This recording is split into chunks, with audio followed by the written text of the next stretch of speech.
Hello and welcome. आप देख रहे हैं आपका फेवरेट शो रूबरू और हमेशा की तरह मैं अभिलाषा पाठक एक बार फिर से हाजिर हूं एक नई शख्सियत के साथ। इस बार जिससे मुलाकात आपके हम करवाने जा रहे हैं उन्होंने आपको स्वाद के कई फ्लेवर्स चखाए हैं। चाय की चुस्कियां दुगनी हो जाती हैं जब इनके बनाए हुए बिस्किट्स आपके ट्रे में होती हैं। बिल्कुल आप सही समझ रहे हैं, हम आपको मिलवाने जा रहे हैं अनमोल बिस्किट्स के मैनेजिंग डायरेक्टर गोविंद राम चौधरी जी से। सर बहुत बहुत स्वागत है आपका रूबरू में। Thank you. सर सबसे पहले यही बताइए कि अनमोल की शुरुआत कैसे हुई? सबसे पहले बिजनेस आइडिया मेरे फादर को आया था, उन्होंने इस बिज़नेस की शुरुआत की थी और हम ब्रदर लोगों ने इसे 95 से बढ़ाया। सबसे पहले हम लोगों ने कलकत्ता में यूनिट लगाई और उसके बाद 2000 में हमने नॉर्थ इंडिया में ग्रेटर नोएडा में यूनिट लगाई। नोएडा वाली यूनिट लगाने से हम लोग नॉर्थ इंडिया के काफ़ी स्टेट्स में अपने प्रोडक्ट को फैलाने में हेल्प की, जिससे कि हमारी कंपनी को एज ए ग्रुप कंपनी की तरफ से जाने लगा और लोगों को पता चलने लगा कि अनमोल भी एक ऐसी कंपनी है जो ओरिजिनल कंपनी नहीं है, क्योंकि we are presently operating in pan India operation except South India. बिल्कुल। और आपके प्रोडक्ट्स की खासियत यह है कि कई तरह के फ्लेवर्स इसमें मिलते हैं, रस मिलता है, अब केक भी आप लेकर आ गए हैं। लेकिन शुरुआत के दिनों में कैसा था अनमोल? शुरुआत के दिनों में तो कुछ कम फ्लेवर्स थे जो मार्केट में ज़्यादा चलते हैं, हमने भी उसी फ्लेवर को बनाया था और उसी को आगे बढ़ाया। लेकिन बाद में हमने देखा कि जब से हम कंपटीशन बढ़ते जा रहा था, यदि हम अपने आप को यूनिक नहीं रखते हैं तो हम आगे नहीं बढ़ सकते। उसी दिशा में काम करते हुए कंपनी ने करीब 6 साल पहले कुछ नए प्रोडक्ट ऐसे निकाले जो किसी भी कंपनी को नहीं आते हैं। आज के दिन में हमारे पास 3 या 4 ऐसे प्रोडक्ट हैं जो आज तक किसी भी कंपनी ने नहीं बनाए हैं और उन प्रोडक्ट के चलते ही अनमोल की पहचान काफ़ी आगे बढ़ रही है। गोविंद राम जी से हमारी बातचीत जारी रहेगी। आइए नजर डालते हैं अनमोल के सफर पर।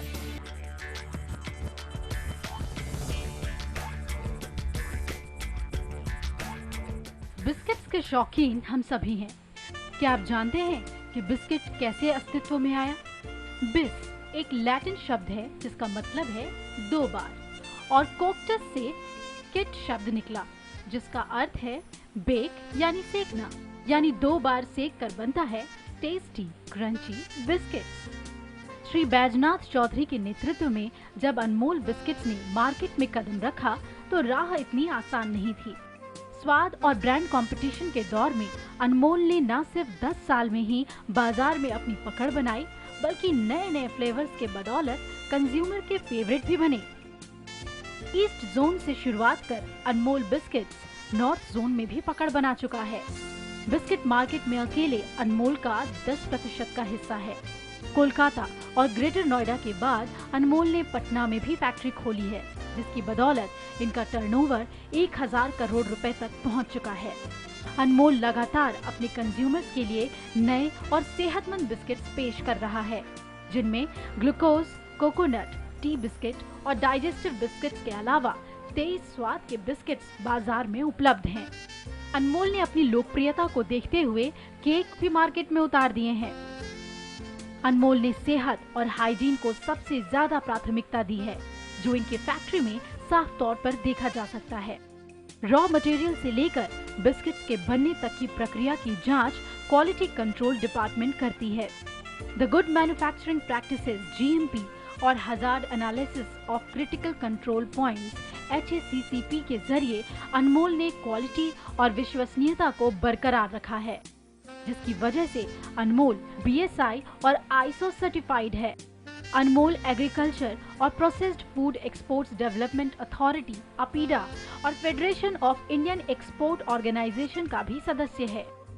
विकास के पथ पर बढ़ते अनमोल को प्रतिष्ठित हलाल सर्टिफिकेट भी दिया गया है। चौधरी परिवार ने अनमोल को एक मुकाम देकर नए व्यवसायियों को ये संदेश दिया है कि सपने भी सच होते हैं। फ्लेवर्स पर कैसे काम होता है? क्या आप कस्टमर्स को कांटेक्ट करते हैं, उनसे जानने की कोशिश करते हैं कि आप किस तरह के फ्लेवर्स पसंद करते हैं, या फिर आपकी कोई रिसर्च डिपार्टमेंट है? इसके बारे में कुछ बताइए। फ्लेवर्स में 2 तरह से काम होते हैं, या तो हम बाहर से फॉरेन से कोई बिस्कुट का सैंपल ले आए और उसे हम कॉपी कर लें, ये एक होता है जो बहुत ईजी जरिया है। दूसरा फिर हमारी R&D टीम काम करती है, जिसमें बेसिकली देखा जाता है इंडियन टेस्ट के हिसाब से। इंडियन टेस्ट में क्या क्या चीज़ ऐसी मिलती है जिसको भी हम बिस्किट में कन्वर्ट कर सकते हैं। R&D टीम को किसी भी प्रोडक्ट को डेवलप करने में 6 महीने लगता है और 6 महीने में जब डेवलप होती है तो उस प्रोडक्ट को हम ट्रायल करते हैं मार्केट में 2 या 3 महीने में। तो आप ये समझ लो किसी भी एक प्रोडक्ट को मार्केट में लाने में साल भर पूरा लग जाता है। बिल्कुल, हम अगर भारत की बात करें तो हम फ्लेवर्स के लिए जाने जाते हैं और वो चीज़ आपके प्रोडक्ट में नज़र आती है कि फ्लेवर्स है, महक है। कभी ऐसा हुआ कि किसी कस्टमर ने आपको कांटेक्ट किया और आपके सामने एक डिमांड रखी कि आप कुछ ऐसा क्यों नहीं लाते और आपने उस पर काम किया हो? इसमें हमारे डायरेक्ट कंज्यूमर हमारे कांटेक्ट में नहीं आते हैं, लेकिन जो बिज़नेस से रिलेटेड लोग हैं, जिसमें कि रिटेलर्स होते हैं, डिस्ट्रीब्यूटर्स होते हैं, जो हमारा प्रोडक्ट बेचते हैं, उन लोगों की तरफ से बहुत बड़ा सजेशन आती है। अभी किसी ने सजेशन दिया कि नान खटाई इंडिया में काफ़ी मशहूर है, स्पेशली नॉर्थ इंडिया में, आप उसके फ्लेवर का बिस्किट बनाइए। तो इस तरह से रीजनल टेस्ट की हमारे पास बहुत ज़्यादा रिक्वेस्ट आती है, तो हम लोग काम भी करते हैं उस पर। यदि आज R&D टीम को किसी एक प्रोडक्ट पे काम करना है तो कम से कम उसके पास 5 आइडिया होने चाहिए, तभी वो एक पे काम कर सकेगा। ये ज़रूरी नहीं कि जिस आइडिया को लेकर हम चल रहे हैं वो आइडिया पास ही होगा। तो 5 आइडिया होने से एक आइडिया जरूर उसमें पास हो जाता है। इतने सारे फ्लेवर्स के बिस्किट मैन्युफैक्चर होते हैं, उस टेस्ट को बनाए रखने के लिए क्या आप चेक करते हैं हमेशा? उसके लिए क्या प्रोसेस है? प्रैक्टिकली जो मैन्युफैक्चरिंग इंडस्ट्री होती है उसमें क्वालिटी कंट्रोल एक बहुत बड़ा डिपार्टमेंट होता है, जो हमारी यूनिट में भी है, क्योंकि ये फूड प्रोडक्ट है, हम लोग को इस पर ज़्यादा ध्यान रखना पड़ता है। क्वालिटी कंट्रोल 3 तरह से काम करती है। एक तो हमारे जो इनकमिंग रॉ मटेरियल्स आते हैं उनको चेक करती है, दूसरे हमारे इन प्रोसेस जो भी हो रहे हैं, मतलब बिस्कुट बनाने के प्रोसेस, उसको चेक करती है कि सारे प्रोसेस अपने लेवल पे हैं कि नहीं, जो उनका मापदंड बना गया है, जो स्टैंडर्डाइज सिस्टम्स बने हुए वो फॉलोअप हो रहे हैं कि नहीं। और तीसरा होता है कि हम जब बिस्कुट डिस्पैच करते हैं अपने कस्टमर को, उस समय चेक करते हैं। तीनों के होते हुए हम लोग अपनी क्वालिटी इंप्रूव कर सकते हैं। यदि ये तीनों सिस्टम नहीं हो हमारे यहाँ तो हो सकता है कि हम कस्टमर को जो क्लेम करते हैं कि हमारा प्रोडक्ट टेस्टी है, हमारा प्रोडक्ट क्वालिटी में सबसे अच्छा है, वो हम नहीं कर पाएंगे। मार्केट बहुत ही कॉम्पिटिटिव है, स्पेशली बिस्किट सेगमेंट की अगर हम बात करें तो आप किस तरह से उस चैलेंज को लेते हैं और क्या ऐसा करते हैं जिससे कि अनमोल यूनिक लगे? इसमें बेसिकली सबसे पहला स्टेप्स तो मैंने बताया था, यूनिक प्रोडक्ट हम कुछ निकालने की प्लानिंग में रहते हैं जो हमें और कंपनियों से अलग हट के पकड़े होते हैं। इसके अलावा हमारे जो कुछ टेस्ट होते हैं रीजनल टेस्ट से मैच करते हैं, तो उसके कारण भी हमें अनमोल को लोग यूनिक पकड़ते हैं। रिगार्डिंग रही जहाँ तक डिस्ट्रीब्यूशन और सेल्स की बात है, उसमें भी हम कोई ना कोई इनोवेशन करते रहते हैं, कोई ना कोई मार्केट में कंज्यूमर्स के लिए कोई बेनिफिट हम देते हैं, या ट्रेड स्कीम हम चलाते रहते हैं, जिससे कि हमें ग्रोथ कंपटीटर से ज़्यादा मिलनी चाहिए, वो हमें मिले।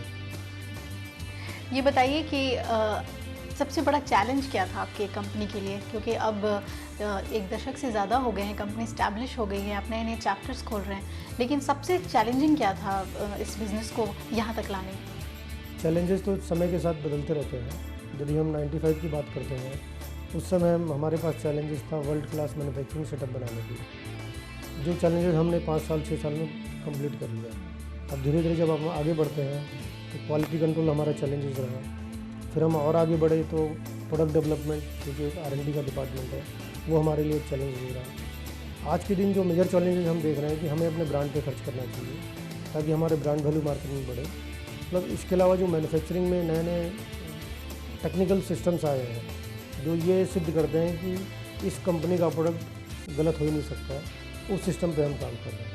तो आज के दिन मेन चैलेंजेस हमारे ब्रांड के हैं और दूसरा मैन्युफैक्चरिंग में 0 डिफेक्ट प्रोडक्ट बनाने।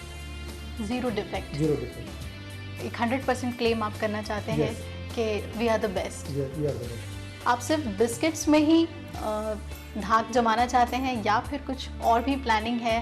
हमारी कंपनी वैसे बिस्किट के अलावा केक भी बनाती है और आने वाले समय में हमारी प्लानिंग है कुकीज़ में आने की, जिसका प्रोडक्शन ऑलरेडी मैं समझता हूँ जनवरी 2014 से स्टार्ट हो जाएगा। मैं और हमारे दर्शक बहुत ही उत्सुक हैं फैक्ट्री को देखने के लिए। आप हमें बताएं किस तरह से मैन्युफैक्चरिंग यूनिट काम करता है, लेकिन उससे पहले हम यहाँ पर एक छोटे से ब्रेक के लिए रुक रहे हैं। आप कहीं मत जाइएगा, फ़ौरन हाजिर होंगे और नज़र डालेंगे अनमोल के मैन्युफैक्चरिंग यूनिट पर। बने रहिए हमारे साथ।